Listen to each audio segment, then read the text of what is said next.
Welcome to Nina in the kitchen. Today I'm making an Italian sausage sandwich. These are so delicious. They're great for lunch and dinner.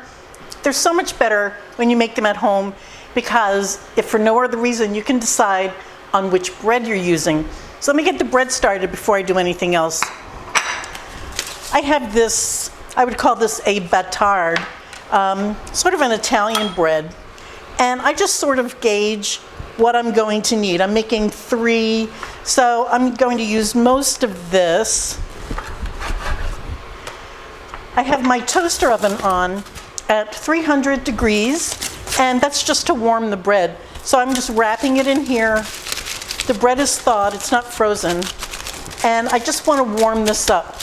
After about 10 minutes or so, I'll take this wrapping off, and that will crisp up the crust and give you that wonderful, crunchy, elusive crust. So let me get this in the toaster oven. I'll be right back.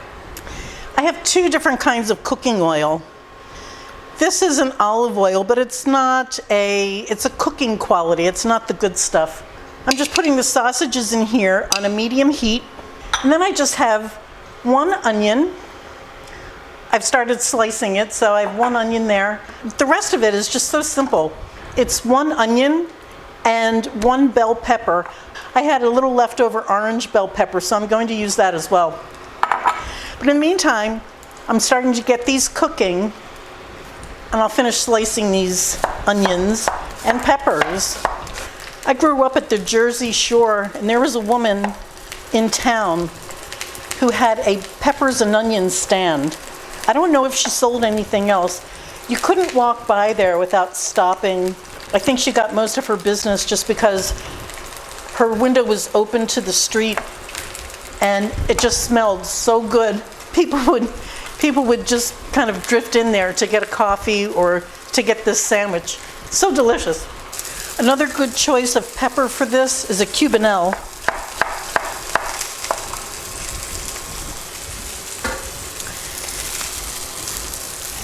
And when these are seared on one side, that's when I put my vegetables in.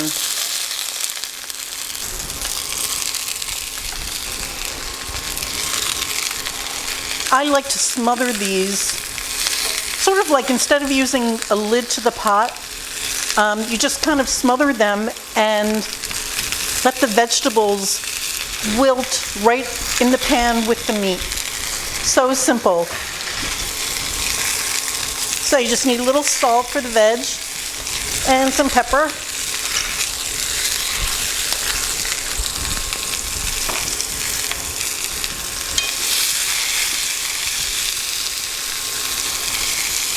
So I want these vegetables to wilt and sort of sweat. This dish is a great dish if you have someone coming over, maybe you don't know exactly what time they'll get there. You can hold this for the longest time. Just turn the heat down to low. Just keep everything warm. Once it's cooked, you can keep it warm, honestly, I've held it for about an hour and a half. So great do-ahead, or great dish for companies coming, but I don't know when.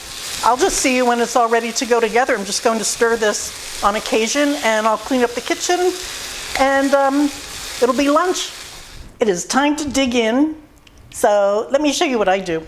First of all, this is when you bring out your finishing olive oil. This is the extra virgin olive oil, the first cold press, and you just drizzle this over your food right before you serve it. You could also just put it in your bread if you want. The bread's hot right out of the oven, crispy, crispy. I made this bread. It was supposed to be a baguette, but it got really big. So we went from baguette to batard. All right. What I do here is I try to keep the bread together. And then this middle section, the lower portion is what I keep, and then I dig the bread, the stuffing, if you will, out of the top part. And then you have this little canal, and that's where you make your submarine or whatever you want to call the sandwich. It's easiest if the first thing that goes down is the sausage. And then on top of that, let me bring us closer, all of these beautiful vegetables. This took about 20 minutes. That is awfully big, so I'm going to cut this in half. And that is a beautiful lunch or dinner. You have vegetables, you have the starch, and your protein. And it's all so delicious. My mouth is watering just looking at it. You know what? I'm going to take a taste. That is really delicious. In my opinion, the bread is equally as important as the filling. So get a great crusty bread. You can always make more of a crust if you heat it up in your oven. And don't throw this out. This becomes a panade or breadcrumbs or bread pudding or something. So you want to keep that bread stuffing. And that's it for me today. Please make this. If you've never had it, you're in for a treat. Thank you so much for watching. Bye, guys.